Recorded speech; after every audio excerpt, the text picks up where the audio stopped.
Mangwanani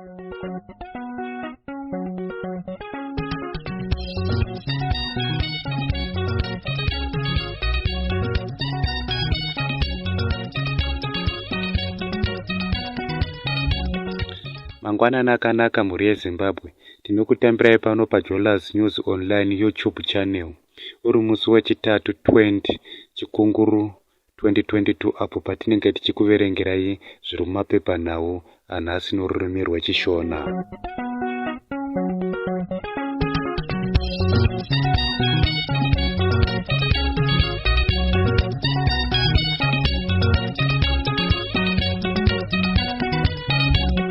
Kansela weMDC yekwaDouglas Monzora kuwadi 20 wekutafara muguta reHarare, Mercy Kasvosve ari kuita basa rekubvisa mubato wechibhorani chiri pedyo nechechi yeChrist Embassy kutafara, achienda nawo kumba kwake achizohudzosera usiku apo paanenge ava kuchera mvura. Kasvosve akazoshedzwa kudare reHarare Magistrate Court achipomerwa mhosva yekusashanda zvakanaka pabasa rake uye kushandisa masimba ake zvisiri izvo kuitira vamwe utsinye. Newsday neHerald. Bato reZANU-PF rinonzi ratanga chirongwa chokuona kuti vatsigiri vavo vose kumatunhu anofungidzirwa kuti ine vatsigiri vakawanda vatoreswe zvitupa kuitira kuti vanhu vavo vose vagokwanisa kuvhota.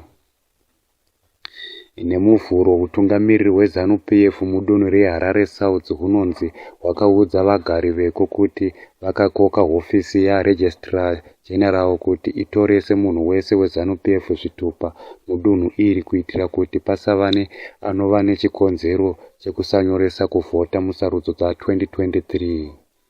Pane mashoko okutiwo chirongwa ichi chiri kuitwawo kumacheche echipostori ayo anonzi anotsigira zvakasimba bato riri kutonga. Newsday. Mutungamiriri wenyika vaEmerson Mnangagwa vari kutarisirwa kupa zvoukwana zvine masvondo mana ekuberekwa zvinosvika 2.25 miliyoni kudzimba dzinosvika 200,025 mumatunhu ekumatabeleland North, South, Midlands nemasvingo mumakore matatu anotevera kana vachinge vavhoterwa musarudzo dzegore rinouya.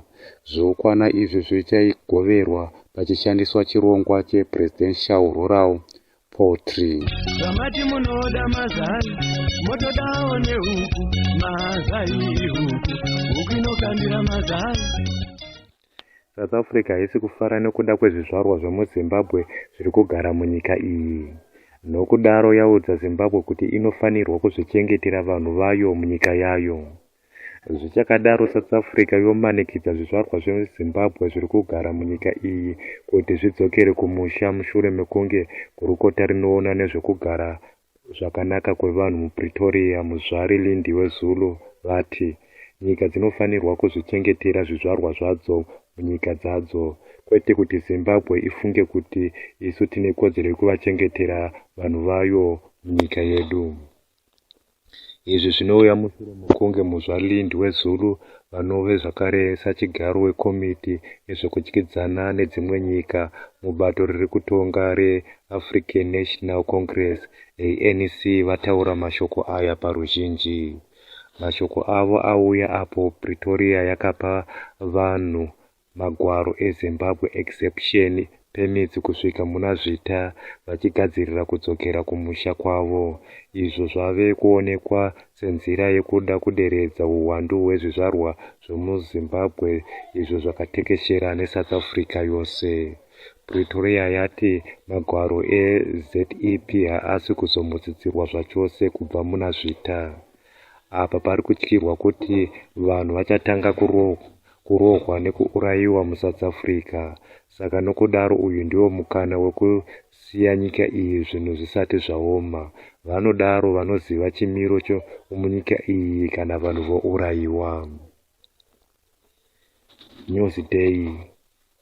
Vatori venhau vebepa reNewsday nemamwe masangano akazvimirira nezuro vakarambidzwa kupinda pachiitiko chomudzimai wemutungamiriri wenyika amai Oxley Mnangagwa avo vanga vachiona nezvekuparurwa kwekliniki kumarondera Female Open Prison.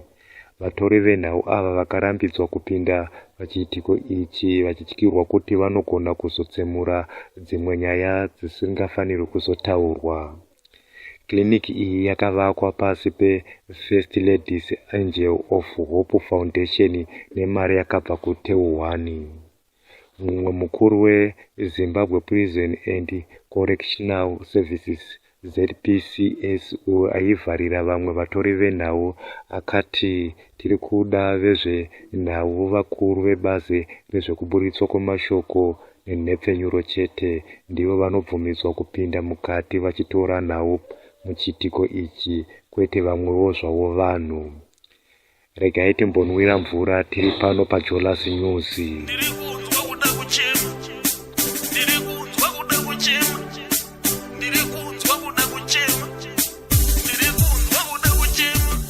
Mafuta edzimotokari akaderedzwa mutengo wawo nezuro kubva pa $1.76 kusvika pa $1.70 palita rimwe chete repeturo, uyewo dhizeri rakadzikiswawo kubva pa $1.86 kuenda pa $1.80 palita rimwe chete. Zimbabwe Energy Regulatory Authority ZERA yakazivisa nezveshanduko iyi nezuro, uyewo yakabva yaisa mitengo yema-RTGs. Iye zvino wakukwanisa kutenga petro ne675 RTGs 35 cents, kuchitiwo dhizeri rava kutengwa ne714 RTGs 45 cents. Asi vanotaura vari kuti hakuna zvakadaro nokuti reti racho hapana paunosvika paservice station ukawirirana navo nema-RTGs iwaya. Topinda mune imwe nyaya. Mukuru wechechi yeRoman Diocese yemasvingo Bishop Michel Dixon Basera vasiya basa. Pope Francis vatambira tsamba yekusiya chigaro kwaBishop Basera nekuda kwezvikonzero zvisina kujeka, kunyange hazvo zvichinzi zvinogona kunge zviri zvikonzero zveutano hwavo husina kuti twasa. Tombotora mafemo zvishoma tiri kudzoka zvakare tava kubva kumusika mutema uko kwataenda tichiongorora mafambisirwo ari kuita mari dzomusika mutema pareti ranhasi.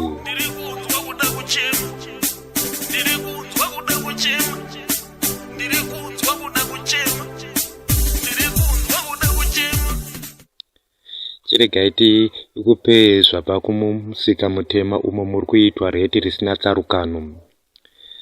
Zvinhu zviri kuratidza kuti hazvisi kumira zvakanaka kana takatarisa zviri kuitika pamari yema-RTGs ayo ava kukwira zvisina tsarukano zuva nezuva.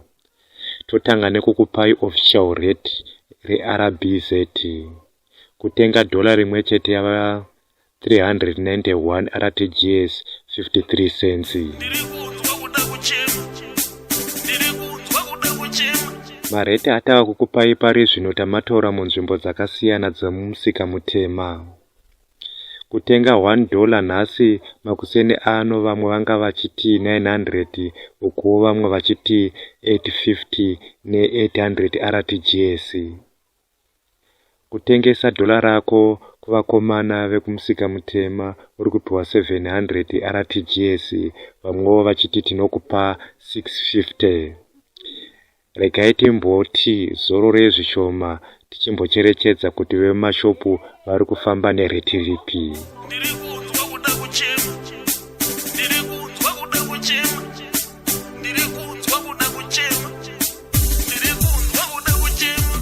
Mumashopu madiki ose atatenderera taona kuti vamwe vane makaro nemari vari kudaidzira mari inosvika 800 to 900 RTGs.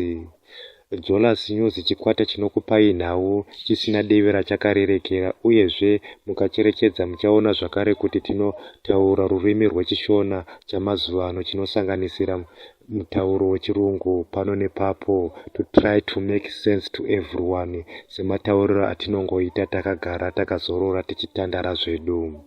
Tinoda kukutendai imi mose munotsigira Jolas nemasubscription enyu.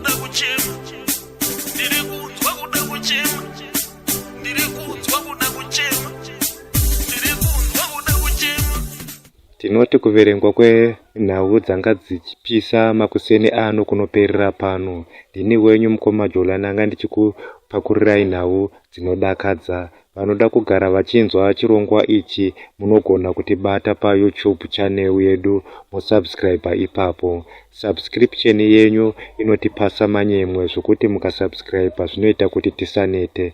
Musakanganwa zvakare kuti tine group redu reWhatsApp rakapenga rinonakidza kudarika zvauri kufunga. Nhamba dzeWhatsApp dzinoti +263 775 934 930. Tichadzokorora zvakare +263 775 934 930. Tinoti chisarai nemufaro, tobatana mangwana zvakare.